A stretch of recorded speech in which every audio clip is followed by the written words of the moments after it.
thought we'd start actually with something we kicked around last time when you and I talked, because it seems to me one of the best links of what you write about in Stoicism. You kept using this phrase when we talked. You talked about getting to the outside of a problem, right? Mm-hmm. And I love that so much. Marcus Aurelius talks about taking Plato's view of his problems, which I take to mean the same thing you mean. But walk me through what it means to be on the outside of a problem and how to do that. Yeah. Okay. So let me just start with like Daniel Kahneman, the Nobel laureate, he said something that I think is really profound that we should all take into our everyday vocabulary, which is the worst time to make a decision is when you're in it. Mm-hmm. So what does that mean? Like when you're facing down the birthday cake, or you're facing down the decision to like quit your job, or you're facing down, like when you're thinking about it as somebody else's decision, for example, you're better at it. When you're thinking about what you might do in the future, you're better at it. When you're thinking back on past decisions, you're better at it. So what he's really saying there is that when you're on the inside of the decision, your decision quality really drastically goes down. So what do we want to do about that? We want to get to the outside of the decision. And there's kind of two ways that you can think about that. The outside view, which would be, you can think about that as like a data problem, right? So I want to open a restaurant and I'm thinking, I'm an amazing chef and people love my food. And when I do these, sort of pop-up things in my house and everybody says, oh, you should open a restaurant. So I'm going to go open this restaurant. And I think there's an 80% chance I'm going to succeed in the first year. Well, the first thing would be get to the outside view, which is just go look at what the base rates for restaurants that open in the first year are. Sure. Right. Say, I'm going to be able to do it for this cost. This is how much seed money I need. Well, you can go and look at a base rate, like how much does the restaurant really need? And usually what you'll find out is that you're wildly optimistic and that sort of getting to those things that you can find out, which are sort of these crowdsourced like things, will really help. And then the second thing is this idea, sort of the point of what you just said about what would Plato think, is get to do some perspective taking, like try to get a 360 on the decision by getting other people to tell you what their perspective on the problem might be. So, and I can do that by saying to you without biasing you, if I open a restaurant, like, what do you think the chances are that I might succeed? Or how much seed capital do you think that I would need? Or like what price point? And I can ask you that without offering my opinion first. Sure. And that will help me to do that. And then the third thing you can do is, think about the decision well in advance of having to make it. And that also will help you to get to the outside of the decision. You know what's interesting, though, this idea of getting to the outside, specifically, let's say opening a coffee shop, which I've not done, but I did recently open a bookstore in the middle of a pandemic. Yes. Congratulations. Thank you. I don't know if it's congratulations is the right word, but also I just want to say your head is blocking the cover of your fabulous new book. You should move your head so everybody can see it better. Thank you. Well, so an interesting thing, when I was thinking, I sort of did exactly what you're talking about. So I had this idea, and then I like to go through a process of like disconfirmation, like tell me why it's a terrible idea. So I went and I looked for all the reasons why it wouldn't work. And one of the things I did was exactly what you said, which is like, how much does it on average cost to do this? And, I even bought like a course from someone that did this. And anyways, they said it was like $500,000 to $1 million. And I was like, well, I'm obviously not going to do that. That's insane. So I thought that might be disconfirmation, but then I thought, that sounds like a lot, right? That sounds I doubt that most people who are opening a bookstore spend that. So I was like, well, let me go look at what other statistics say about things that I have done. So I was like, what is it? I was like, what is a similar course or a similar expert say that it costs to start an e-commerce business, which I have also done? And it was like, I don't know, $250,000 or something. And I was like, well, I definitely didn't spend that on a business that I've already started that has worked out. And so it's interesting that you go to the outside, but then also you're probably weighing this outside perspective against your inside knowledge. That's exactly right. And so it was interesting to go, oh, okay, yes, if this is true that it costs X, this is a bad thing to do. But it may be that the data that most people are relying on that makes them think it's a bad decision is not correct, or the reason most, let's say, bookstores fail is that most people spend way too much money when they open it. And so the solution is not to not do it, but to do it in a more lean approach. Yeah, so you actually bring up a really good point. So it's very rare that either the inside view or the outside view is correct. You usually want the intersection of the two, and that's going to get you to accuracy. And how you toggle between those are to ask how much skill is in the thing that I'm doing. So if you're thinking about what are my chances of winning the lottery, it should matter very little anything that's happened to you in the past, because there is no skill to it separate and apart from actually knowing how to purchase the ticket and don't lose it. Right? Yes. That's it. What's up to you, what's not up to you? What's not up to you and what's not up to you, right? Like how much, and you ask how much is the particular thing I'm doing under the influence of skill. Right. So what the outside view does is it gives you a starting point, right? And you should always start there. So it's really important to always start there. So you started with that. Okay. So they say it's $500,000, right? That's my starting point.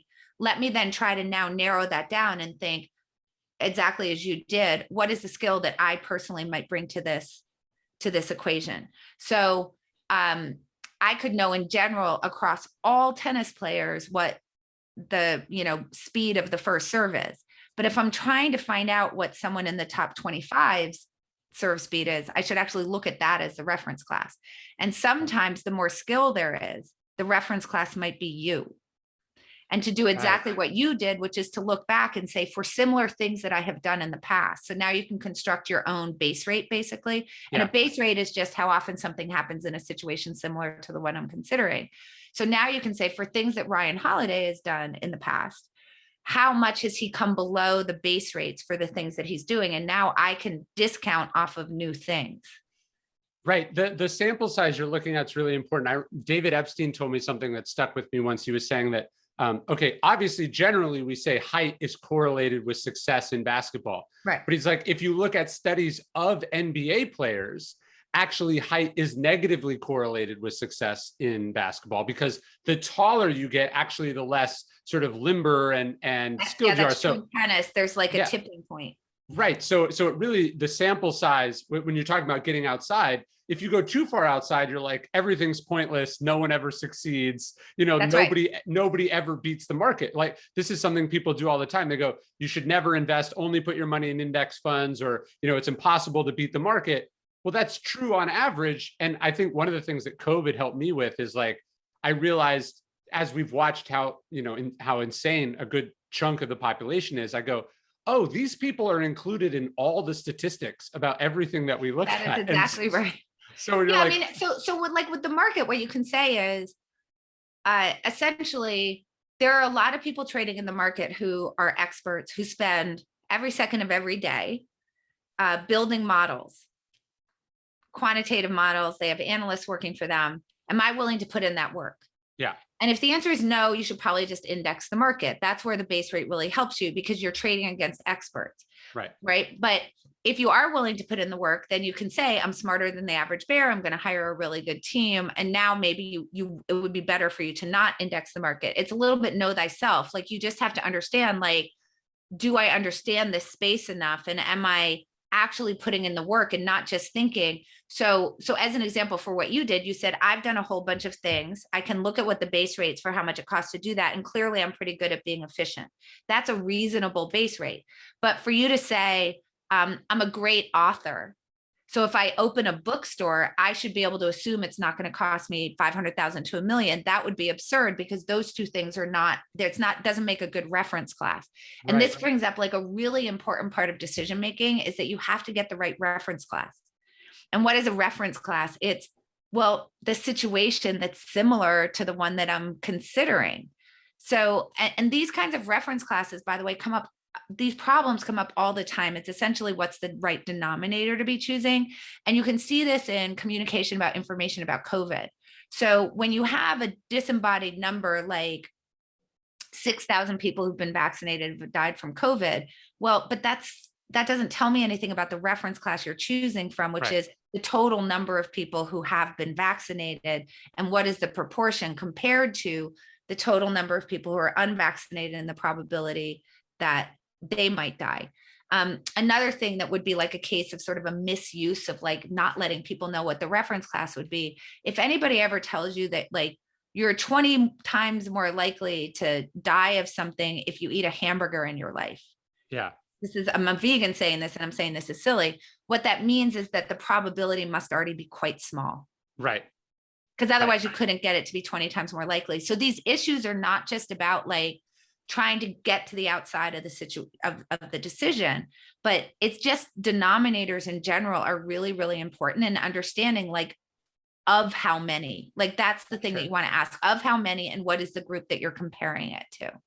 Well, Peter Thiel, when I was writing Conspiracy, said something that I think about. You were talking about know thyself. He said his rule in investments is, what do I know that other people don't know? Like, what's my secret? And I thought that's another way to do it. So again, when I'm opening the bookstore, it's sure, I'm opening a bookstore. The general base rate of bookstore is not particularly successful. You know, I have a bunch of reasons why that's, but I have an email list where I recommend books every month. And I've done that for 15 years. So like, I'm actually not opening a bookstore in a small town in Texas. I'm just opening I'm just creating a physical analog to something that already exists in the digital world that has a track record of success. So that, I think that's the other thing is like, other people might be very convinced that the decision you're making is bad and warning against it, so on and so forth.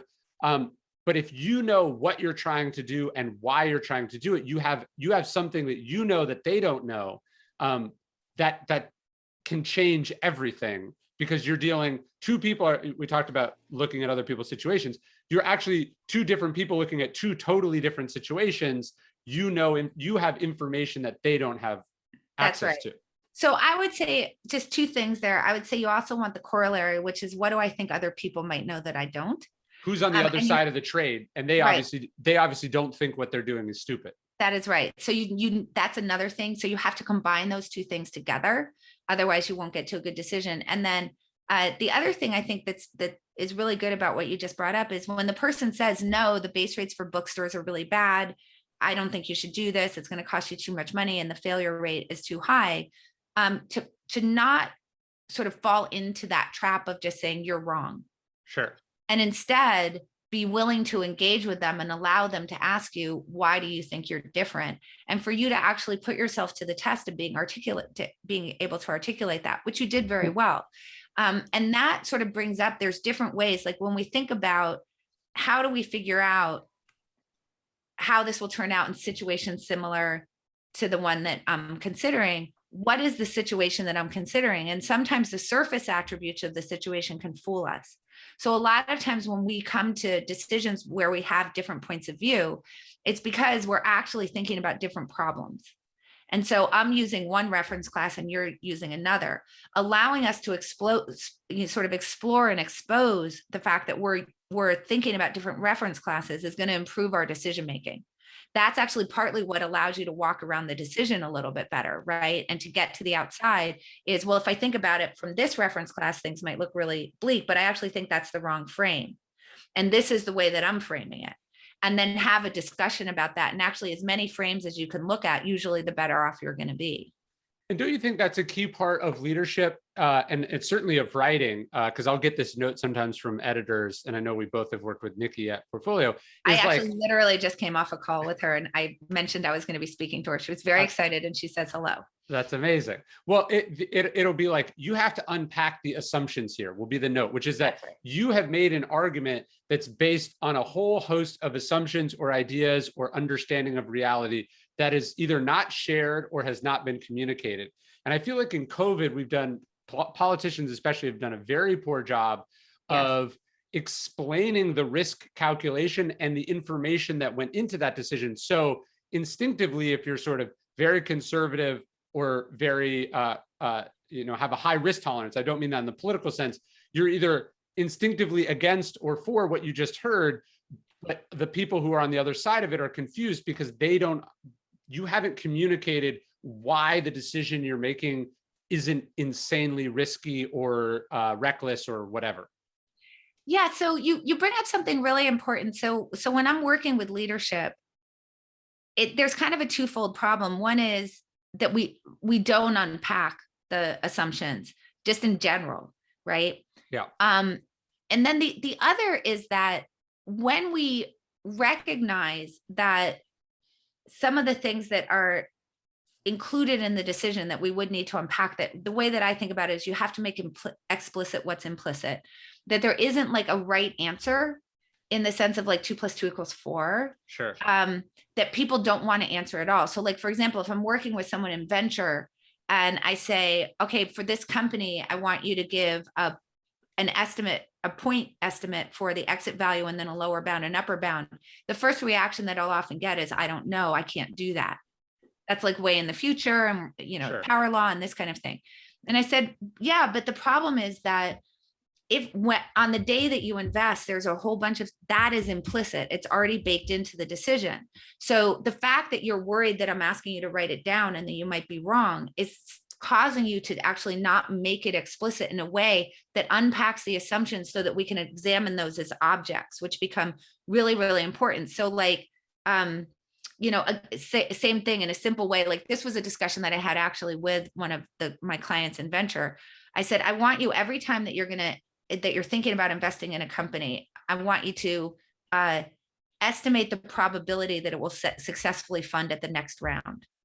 Okay, so if you're investing at B, you have to say, what's the probability it will successfully fund at C?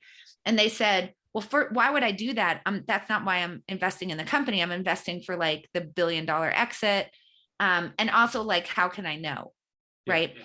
And I just walked it backwards for them. And I said, have you ever had a company that was a unicorn that didn't successfully fund the next round after you invested? And they said, well, no. And I said, well, then that is implicit in the decision that you're making. So I understand it feels weird for you to say, okay, I think there's a 46% chance it will fund at C. And you feel like that's right or wrong, but it's not.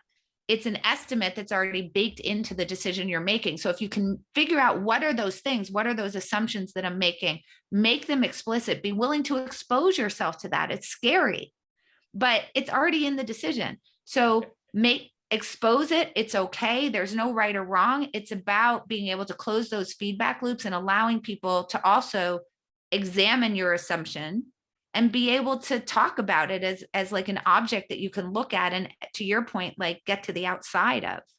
Yeah, well, and I like that, because inherently all investing and leadership and entrepreneurship, whatever it is that it's making these value judgments, these decisions, but sometimes we allow ourselves just to be guided by our gut, as opposed to actually doing this scary thing of putting it down on paper and being forced to really articulate or explain what we're doing. Yeah, and here's a big secret. Your gut is doing that. Yeah. But the problem is that sometimes your gut's right, sometimes it's wrong. And if you don't make it explicit, you don't know why. You don't know why it was right. You don't know why it was wrong. So how are you personally going to improve? Because there's no way to go back and reconstruct the decision to figure out like what was good, what was bad. And B, how are you going to level up your team? I mean, this is the big problem. Like leaders who say, well, I just go with my gut. It's like, yeah, but you have a whole team that you're trying to level up. And let's just make the assumption that your gut was right 100% of the time. Sure. By the way, top secret, it's not. But let's even make that assumption, right? If your response is, I just have a good gut, you can't level up your team. So it would be your responsibility, regardless, to make what's implicit, what your gut is already using to decide, which are things like, I think it's going to have a good C round. And I think this person is going to be able to hire top talent and isn't going to and retain them. I think whatever it is, right, that you would want to forecast, you should make that explicit so that people can query it. To the same point of your bookstore. Okay, what is different about you that you don't think it's going to be, 500,000 to $1 million, and you don't think you're going to have the same failure rate? Well, now you made explicit what was in there. I've done things before. I checked it against the base rates for those things. I tend to come in underneath those. Separate and apart from that, I think those base rates are applying to bookstores, and that's not really what I'm opening. Right. Right. So now we can have a discussion about that. That is better for me because I now have a new frame for thinking about similar kinds of problems. Is this one where I should default to the norm, a bookstore, or is this something where I'm thinking about it in a different creative way? And I can take that mental model now with me into other things in my own life. Like I got smarter hearing you say that. That's good. Well, and it helps set the strategic. It's like, if you haven't communicated what you're trying to do or what the factors that your decision is made on. I was actually just going through this with my publisher on the new book, here's the marketing campaign that I've laid out, blah, blah, blah. And I think I was very clear about what I was doing, but they started pushing back as we're about to go into launch about all these issues, these concerns. And it wasn't like, oh, here, let me explain, blah, blah, blah. It was, we should have been on the same page here about what the strategic priorities are. So it's not that we disagree, it's that those things are irrelevant. They're not even part of the, like, do you know what I mean? Like if you're like, here's what we're trying to accomplish and here's how we're measuring ourselves, then you getting off in the weeds about these little details, it's fine, except for it has no bearing on what we're actually measuring and trying to accomplish here. So I think you explain it not just to check your own work and make sure you're not, off base, but also so everyone is on the same page about what you're trying to accomplish. That is exactly right. That is exactly right. And I will tell you, like, the one thing that I do with every single group that I work with is those initial things, like, what are the strategic goals? How might we accomplish those? I ask people to do that work independently. So whoever I'm working with, it's like there's 5 people. I'm doing this right now with actually a process where they're hiring a chief people officer. And I sent it out to a group of about 8 people, and each person had to write me a job description independently and asynchronously. They had to then answer a whole bunch of questions about if you were explaining to a recruiter what type of person would thrive in this job, how would you describe that person to the recruiter? That's obviously separate from a job description. And then what are the internal challenges? And then it was like a SWOT for that role. Like, what are the internal and external short-term and long-term challenges this person is going to have to face? And then we took that and then we create a rubric that we feed back. But all of that initial input is all independent. And then you find out, do people have a shared understanding? And if they don't, how can we get all of those different perspectives on what's going to make someone great into now the plan that we're going to make, the person that we're going to hire? And a lot of times those things go unnoticed. We don't realize that. I'll tell you a really funny story. Was I was working again with one of my venture clients, and I watched the very first partner meeting, and there was a word that they used. I'm not going to say what the word was, but imagine it's like a word like confidence or something, right? And they were slinging it around kind of as a cudgel, right? Like that someone didn't have confidence, or they were lacking. No, it was about like, were they confident in their opinion of kind of thing? And it was sort of to assert like, yes, I think we should do this, and we shouldn't. And they were using this a particular word that was like clearly a vocabulary of this particular firm. And so the very first thing that I did with them was I sent to each of the 6 people, could you send me your definition of that word? And I got 6 different definitions. Right. So I fed that back to them, and I said, I want you to read these definitions, and I want you to understand this is a word that you're using as a weapon, and none of you have the same definition for it. So then we created a definition that was shared. And that's like what you just described. It's like, whoa, we're all working on these little details over here, but we don't even have a shared definition of this very big thing. Yeah. That's what I like when I work with people on the marketing side. My first question is always, what does success look like? Yeah. Because oftentimes they don't have any idea what success looks like, or they have 3 or 4, as you know very well as an author, 3 or 4 competing or mutually exclusive definitions of success. So success is being a bestseller, selling a lot of copies, and making a lot of money, let's say. But those, and then maybe 4th is like having a lot of impact. Well, it would be wonderful if we lived in a universe where all those things were interrelated and complemented each other. But it may be that those require 4 distinct, almost opposite direction strategies. Or it may be that, you have 4 goals, you could pick 2, right? And so I think we do a bad job. We just look vaguely at someone's success and we go, I want that. And then we also pick and choose from like 5 other different things. Or we lie to ourselves. We say what I want is X, but then if you were, I can get you X, but then you're disappointed when you achieve it because actually secretly you wanted Y and Z. Yeah. Yeah, I totally agree. Like, we have to be, not only do we have to be explicit about these things, but one of the things, actually, it's part of what I'm writing about now, is I was I was thinking about it in terms of what you were talking about. You're dealing with all these details, but we haven't decided on the big thing yet. Yeah. Is that we forget when we're going into something to think about what are the big bottlenecks, right? If I have this goal, what is the big thing that I have to accomplish in order to actually be able to achieve that? Not the small tactical things. Right. And what we tend to do is focus on the small tactical things because we can get our arms around them and we can achieve them and we can feel like we're making progress, but it's false progress because you already know that you can achieve those small tactical things. It's the big bottlenecks that we tend to sort of shy away from and not want to confront. But those big bottlenecks are what we need to confront in order to be able to do the thing that we want to do, right? Yeah. So I think that we need to really be very clear about that as we go in, so people aren't digging around in the details, right? Well, that's what was the big thing, and is it achievable? Well, that's what was happening.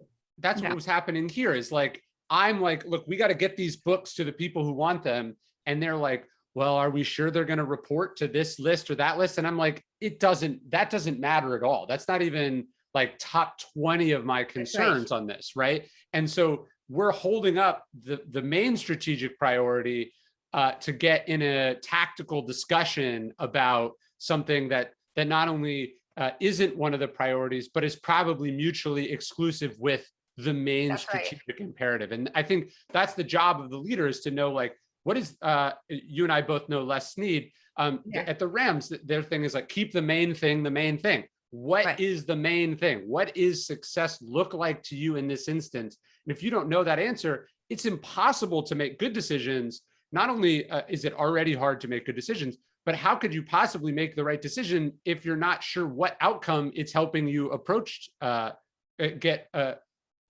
outcome it's helping you achieve? So I would say, so again, another corollary to that is I find with a surprising number of teams that I work with, when they go into a decision process, they haven't figured out what it is that they need to decide. They literally haven't said, like, so what's the decision we're trying to make here? Yeah. So they'll come in and they'll be like, oh, there was a really big problem.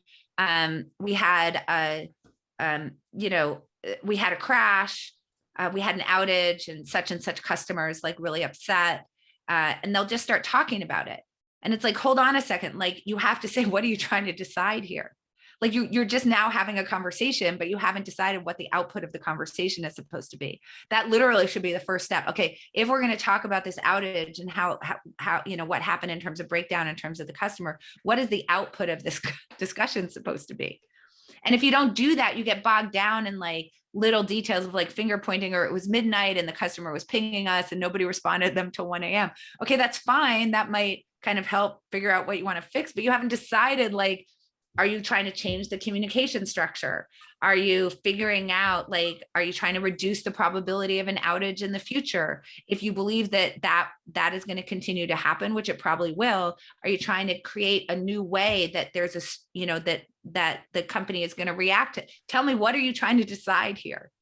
Yeah, I actually have a section in the new book about George Marshall. He would, obviously overseeing these massive decisions, and he would watch, he'd oversee like a conference meeting or whatever, and the same bickering, what about this? What about this? And somebody's kind of changing the topic. Somebody's pretending to add something, but really just like introducing complexity. Yes. And he would finally, he'd just sort of sit there and he'd let this go on. And then he'd go, let's not fight the problem. Let's decide it. And I think that's amazing. I think about that a lot. And he serves under Truman primarily as Secretary of State and Defense.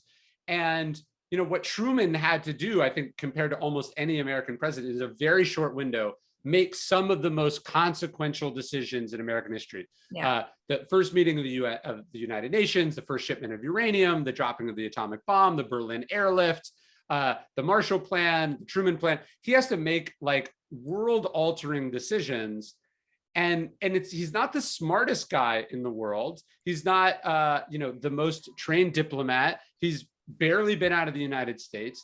But what he does have is the ability to get to the crux of a problem and then decide it and then move on. Because I think that's something we do, and it can be really tempting. I find, even with people who love mental models or decision making, is it's really just a way to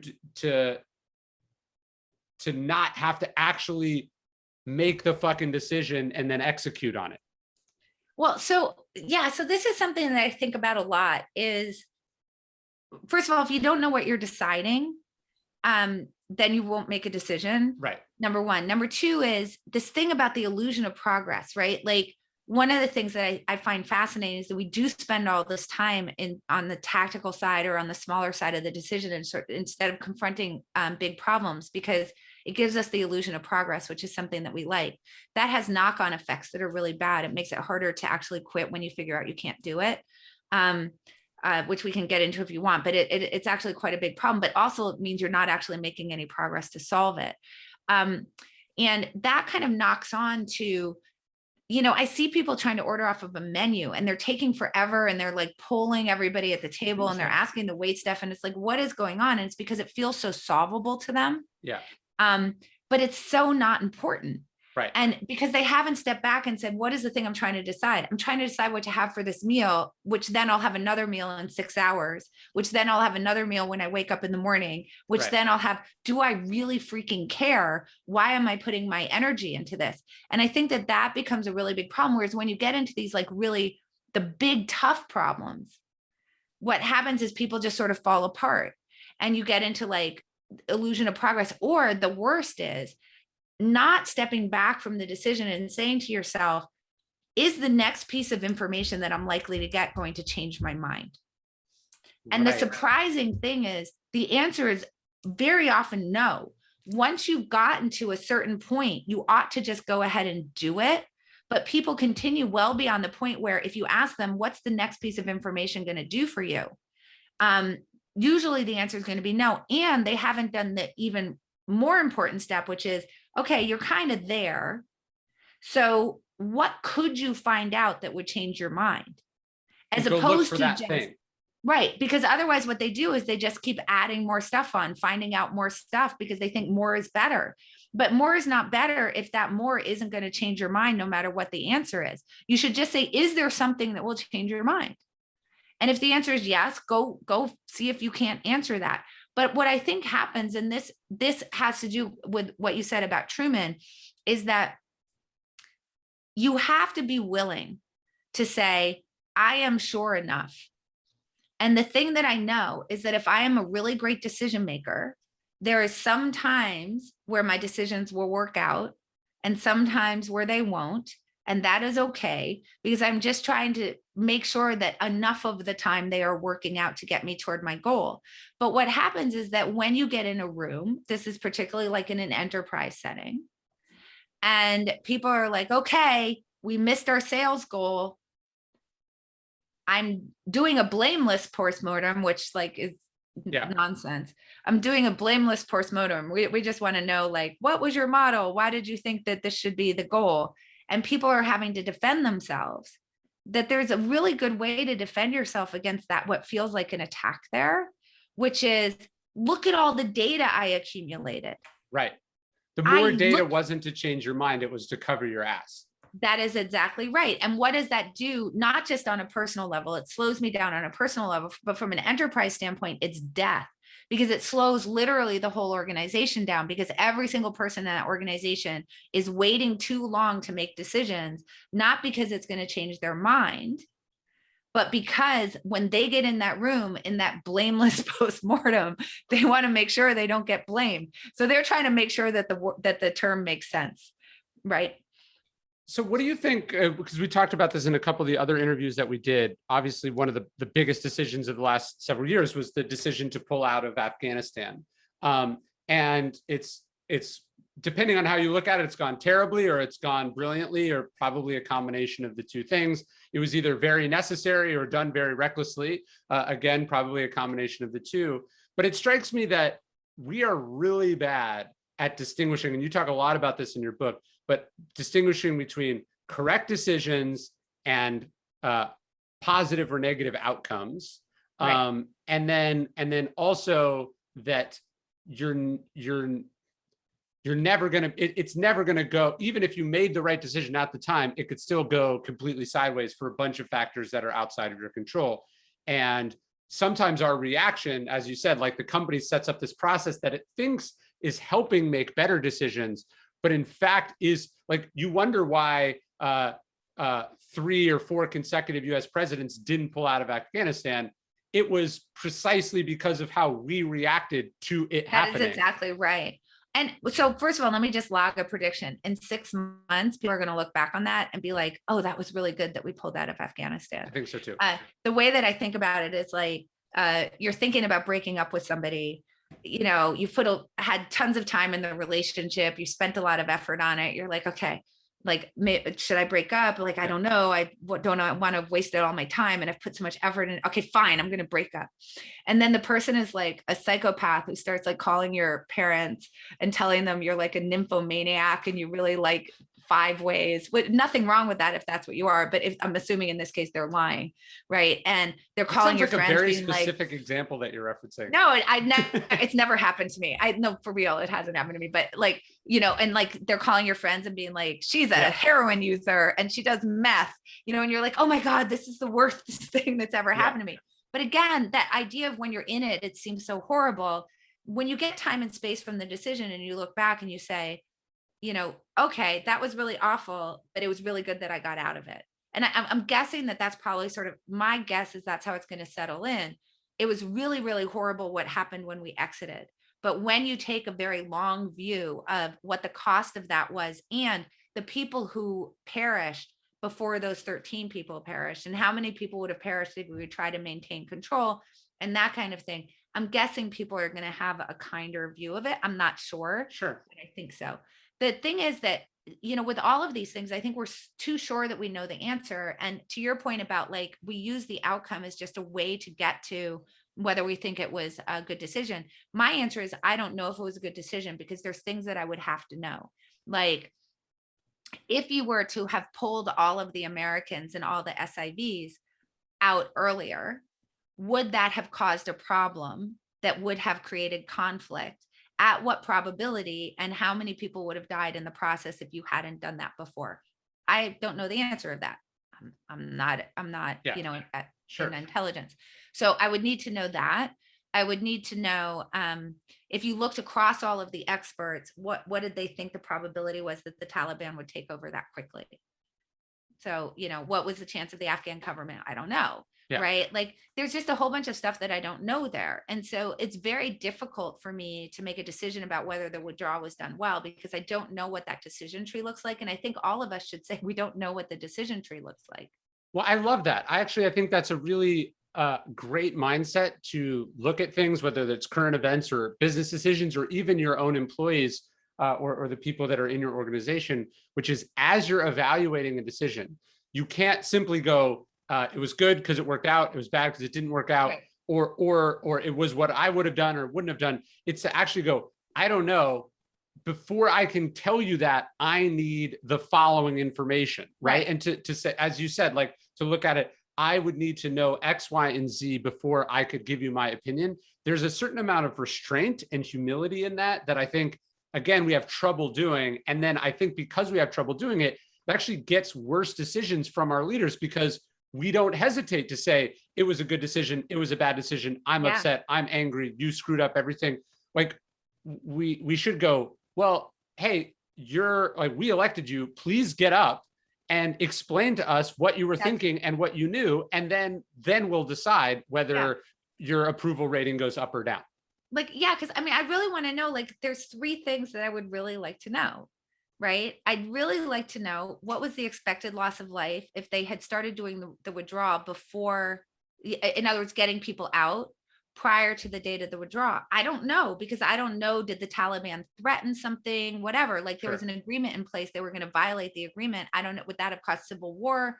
I have no idea. Like, I need to know that number. I need to know what the probability of the attack on Kabul was. The airport. I don't know. Like, so unless I know that, it's just very hard for me to make a declaration. And even for, like, not to trivialize it, but that's kind of what I open Thinking in Bets with, which is all these people made this declaration about Pete Carroll and the Seahawks really messing up that 2015 Super Bowl when they passed at the end of the game down 4 and the ball was intercepted.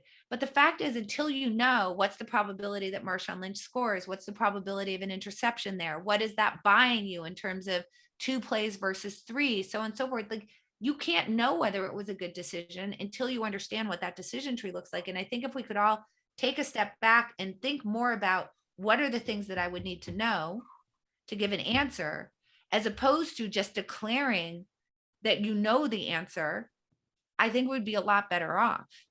Oh, I totally agree. And I would add on top of that, what I loved, again, agree, disagree with Pete Carroll's decision. And I think you talk about it well in the book, and Mike Lombardi's book talks about what Belichick knew, which I think is really interesting. Which Pete Carroll didn't know. Right, Yes. right. No, exactly.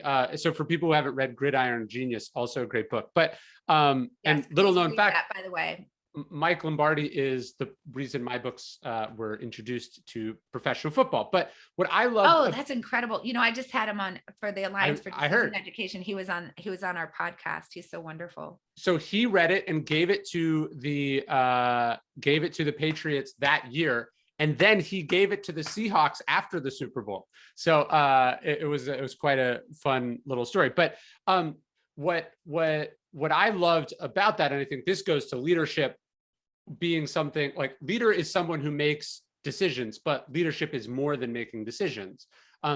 If you go back and you watch Pete Carroll's interview after making the call that, they end up losing the Super Bowl because of, he's like, I made the call. I thought it was right. He didn't throw anyone else under the bus. He didn't really even explain it. He just said, it's what I thought was right. Like, so that I do like that sort of never complain, never explain style of leadership that some people do and some people don't. You can contrast this with the I take no responsibility at all, answer during the pandemic. But like part of leadership is like, I have information that you don't have. Even not only is that tough, but I am legally or ethically or for national security reasons not allowed to tell you about it. Yeah. So I'm just going to have to sit here and take my lumps. And that's why they pay me the big bucks. Going back to Truman, the buck stops here. Mm-hmm. And one thing I would also say on leadership is it's not just to make decisions, but it's figuring out what decisions you need to make and what you don't, which ones you don't. And how do you, this goes back to this thing about just saying like, well, I do it with my gut. It's a problem I have with what, Jack Welch talks about, like I'm just a gut decision maker. It's like, well, how is that helping the people in your organization? Because a great leader is figuring out that there's a whole bunch of decisions that they themselves should not be making. And you have to level up your whole organization and also give them a really good structure to think about how you might make a decision such that you can authorize them to do that. And if they don't feel authorized, which they're not going to, if you say, my gut is amazing and that's how I make decisions, it's like, how can other people feel authorized to make decisions then? Right. I think it becomes really hard to have a functional organization if that's the approach. You have to have a shared framework and shared knowledge about like being able to ask, like as an example, like, well, what was the probability or the expected loss of life in this other situation? Like you have to be able to step back and understand, I need to be able to ask those questions so that I can walk around the whole decision because I need to be able to see it all. I understand I'm only looking at one sliver. Well, and it doesn't scale, right? You might be perfectly fine making gut decisions because you're the boss or it's your company, but do you really want a bunch of other people who you pay a lot less and have a lot less experience than you also trusting their gut all the time? No, you want them applying a certain set of rules or attaching. And separate and apart from your gut is the product of your experience. And just because something has worked in the past does not mean it will work in the future. And if you aren't willing to challenge yourself and think about it that way, why is it that I expect this will work in the, that this thing that has worked in the past? I mean, as an example, like, I don't know enough about the people who founded Zoom to know whether if they started another company, I ought to back them. Right.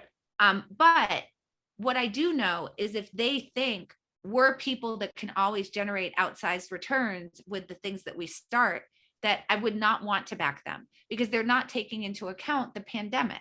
Right. Right. So just because you've had experience in the past with something that has worked really well, then it doesn't mean it will apply to the future. And you can see this scale in this really disastrous way. So as an example, if you have thought about your financial models and the way that you're thinking about a world, in a world where the real estate market is always going up, And Yes. you decide, I'm going to create a whole bunch of financial instruments and I'm going to, commoditize this based on the idea that it always goes up.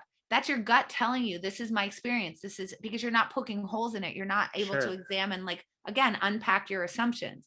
As soon as you unpack the assumption of, well, the real estate market always goes up, there's going to be someone who comes along and says, what are you talking about? Historically, that's not true. We've had all sorts of real estate bubbles. And is this going to be durable in the face of that? Right. And the problem is, until you allow that to be explicit, your gut is going to drive you based on the past, based on what's worked for you in the past. And what's worked in the past doesn't necessarily, it's not true that it necessarily works in the future. Well, I talk about that in Ego is the Enemy. Google at some point in the mid 2010s was like, we're the company that does big moonshot disruptive ideas, because they kind of bought their own mythology, right? Even though in reality, Google was a research project, YouTube was an acquisition, a bunch of the stuff was, Gmail was an internal project. They actually weren't a company. As you said, Zoom was like, hey, we're going to make this, digital conferences a little bit easier or whatever. They weren't thinking the entire world is going to go online simultaneously. They got massively lucky. It turned out that the bet was good, but you have to go back and go, okay, but what was your actual, so you can easily learn the wrong lessons from your success. And I think when Google invests in driverless cars and a bunch of these other big projects, it came from this idea of like, we're really good at bringing science fiction into fact. And it's actually, that's not what you're doing. That's not what you're good at. You're good at these sort of little things that once they start to be successful, you scale them up very quickly. And so you have to take the right story. Or ideally, you should be telling yourself no story about your thing. You should just be looking at it as data points. But if you are going to tell a story, it better be a right one, not one that inflates your natural abilities that then motivates you to overreach or make a big, enormous blunder. Yeah, I mean, I think it has to do with, again, kind of just going back to this idea of, I need to understand what's skill and what's luck. What's the intersection between those two, number one.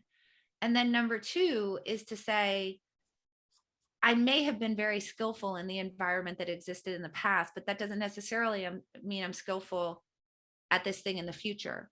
And part of the way to think about it is, in the same way that I would tell you, just because you're a successful author does not mean that you can open a successful business. Those are two different things. Sure. Just because you're successful in a particular environment doesn't mean you'll be successful in a future environment, right? So we can think about the world like, for example, like let's say that, this is like an example from Phil Tetlock.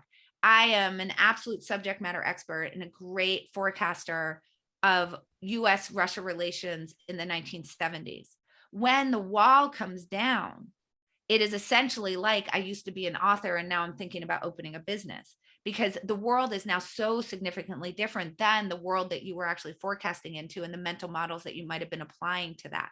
So I think that we need to always say, I need to be able to see from the outside perspective, because the thing that I am so terrified of is that I am thinking that I'm better at the thing than I am. Right. So and I need to hope that someone will tell me the truth. One of the last things I wanted to ask you about, because I saw you tweeting about this, it sounds like we're on the same page, but you're not a fan of personality tests? No, I mean, I'm not. They're astrology for people who think they don't believe in astrology. Let me just make a caveat. The big five, ocean, is actually quite predictive. What is that one? Is that like the EM? Open-mindedness, conscientiousness, agreeableness, neuroticism. It's called ocean. It's the big five personality test that replicates, and it's actually quite good. But no, like Myers-Briggs. Yes. So I mean, I just think it's so amazing. It's like, so there was a study that was done a long time ago on astrology, but astrological signs, where basically what they did was they wanted people to rate how well their horoscope described them. And they asked them what their sign was, and then they handed them their horoscope and asked them to rate how well but they handed everybody literally the identical horoscope. And everybody was like, this fits me to a T. This is totally what I am. And obviously it's not predictive. And I think that people who view themselves as people who are scientific and have that kind of mindset can see, oh, these silly people with their astrology. Why would it make sense that the month that you were born would be predictive of anything about your personality? But when it comes to Myers-Briggs, man, people are just true believers in the same way that people are true believers of astrology. Right. Meanwhile, there's no what's called internal validity to the test, meaning that if I take it at two different times, it will come out differently. But it also just isn't predictive of anything. It's not true. And I'll tell you, I was talking to somebody, quite a famous author and business consultant and professor, and they said that they had a client, and they came in, and the client had organized all of their teams based on Myers-Briggs. So this person, as they should, presented them with all the data that shows that there's no validity to it whatsoever. And their response was, which is the response you'll get from people with astrology as well, no, but I've used it in the past and I know it works. Right. And it's like, it struck me that it's similar to what you were talking about earlier, where someone's looking for information, not to make a decision, but to back up something they were already going to do, or to delay making a decision. I think it's astrology in the sense that hiring people is scary. Building an organizational culture is scary. And so if I use these tarot cards or these tea leaves, it makes me not feel like I'm on as much of a tightrope, or that it's as much hit or miss as it actually is. I think that's true. And also, I think that people have the desire to understand themselves and other people. And I think that we kind of know that we kind of don't really know thyself, and we kind of really don't know other people. And so it also goes, it fits in with this idea of it's called the illusion of explanatory depth. So when somebody says, like, it is what it is, right? That's the illusion of explanatory depth. That's such a meaningless statement. Yeah. But it feels very, very deep. And I think that that's what astrology is getting into. That's what Myers-Briggs is getting into. I think that's what The Secret was selling to people, that I'm going to give you something that is special knowledge, that's going to give you insight into yourself or other people, or the way that the world works, because it's complicated and it's random. And we want to be able to have it be predictive and be able to make it orderly. And sure. I think that we get really attracted to those kinds of things. And I know so many people where I say, Myers-Briggs, you might as well just use a horoscope or tarot cards. And they're like, no, like, you can't tell me it's not true. It's like I'm kind of blowing their world up. Right. Yeah, no, it's I think I like the thing you were saying about those 5 traits or whatever. I also think there's like sort of introvert, extrovert, there's like general categories, let's just say, of like styles, but the idea that some magical acronym is going to you would never do this about any other thing. Like you'd find it to be horribly racist or offensive to go, people from Philadelphia of this nationality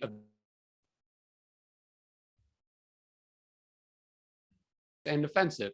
And yet we do it with this magical personality test. And then we tell ourselves that it's somehow different. That's exactly right. And, and another thing that we need to realize also is that people do have some durable personality qualities, but even the most introverted person talks at a cocktail party. Sure. And even the most extroverted person does not talk to somebody who they just went into an elevator with and they've never met.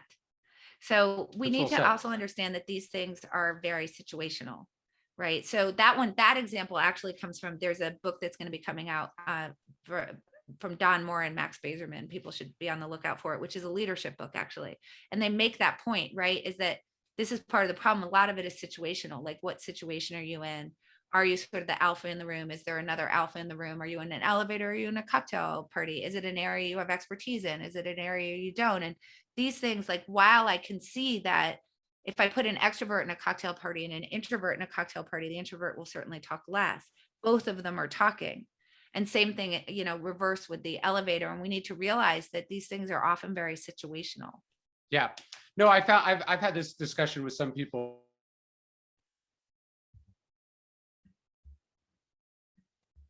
Politically incorrect studies of different, intelligence for different, and I always go like, what are you going to do with this information? Even if it was real, you wouldn't possibly be able to do anything because it doesn't tell you about anything individuals.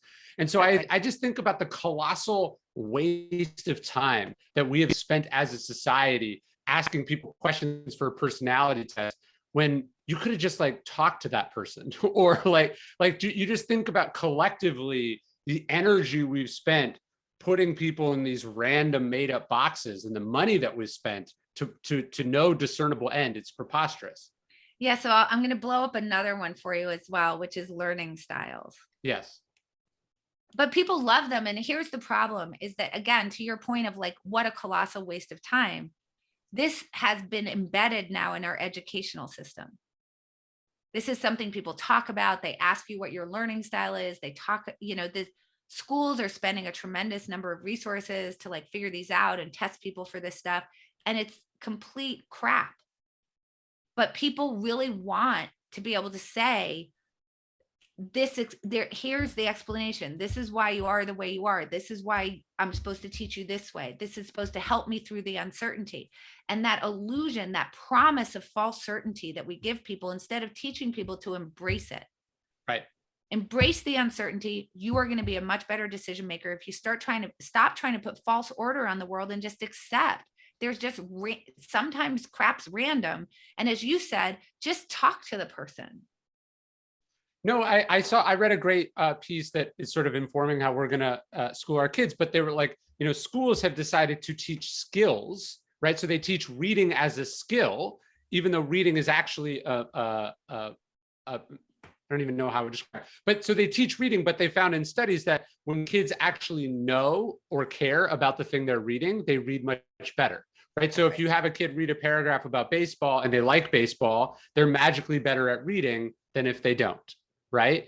And so I think it's really interesting. It's like, yeah, we're spending all this time trying to focus on learning styles instead of just, teaching them things. That's right. Exactly.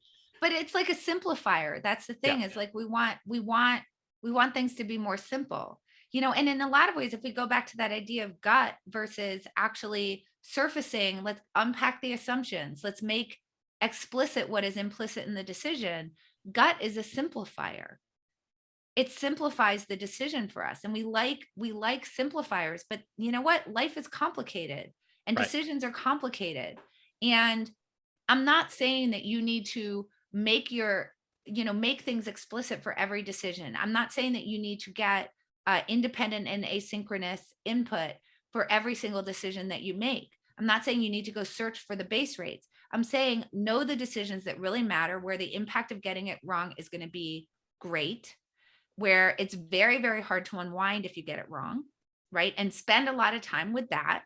So like opening your bookstore, you should spend some time with that. It's a significant investment. If you get it wrong, it's going to have great cost to it. It's sucky to unwind it, all that stuff. But if you're ordering in a restaurant, you're hiring an intern or something like that, like just go fast on those. Right. And the funny thing is that a lot of times people go very fast on the big decisions, because those are more complex, because it is harder to sort of get your arms around it, and you can feel the impact of getting it wrong. And so then they do retreat into your gut or whatever. And then with the things that you should be spending no time with whatsoever, they'll spend a lot of time with it because they feel like they can solve it.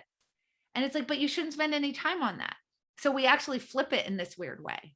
So like, no, I'm very careful, but it's like, actually, no, you're very reckless when it matters.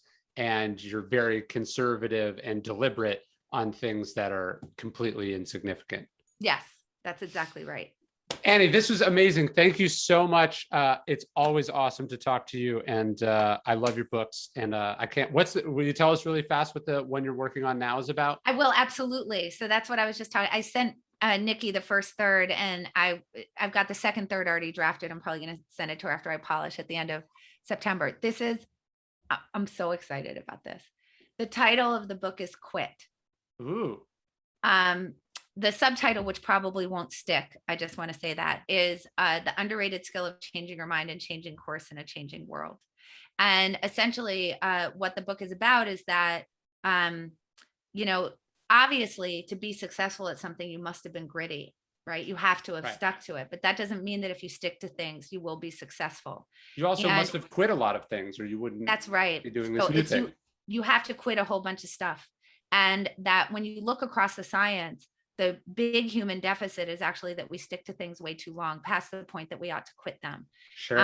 And so it's just a book really talking about this problem. Why should you care about this? Why do we need to get better at quitting? Recognizing that quit and grit are actually the exact same decision. As I say, to quote the Clash, like, should I stay or should I go? That each one is implied by the other. And then really going through the science of things like sunk cost and the endowment effect, and just a whole bunch of stuff that really causes us to have really great cognitive headwinds that stop us from quitting things when we ought to, and how we can actually get better at it. How can we be better loss cutters? Now, you can imagine for a poker player, this is near and dear to my heart, because so much of what you do in poker is loss cutting, knowing when to fold your hand. But that's what the book is about, and I'm so excited about it. That sounds amazing. I can't wait. And if I can help in any way, please let me know. Well, I'm sure we will. Hopefully, we'll talk about it, because I think it fits right. It's right in your wheelhouse. So it will come out. No, it's coming out. It completely does. It's coming out next September. It takes, as you know, it's like, I got to write it. The manuscript's due in December. You got to go through all the rigor. Anyway, whatever. So it will come out in December. I have done a little bit of talking about it. I just did a podcast with General McChrystal talking about the topic. So people can start to hear me work in progress. If they want a little bit, they can sort of search around for some things where I've talked about it. But I've never been so energized by a project in my life. I am so jazzed. I can't wait. It sounds amazing. All right, let's quit this conversation. We'll talk soon. Yes. Okay, thank you so much. Bye. Thanks, everyone. All right, bye-bye.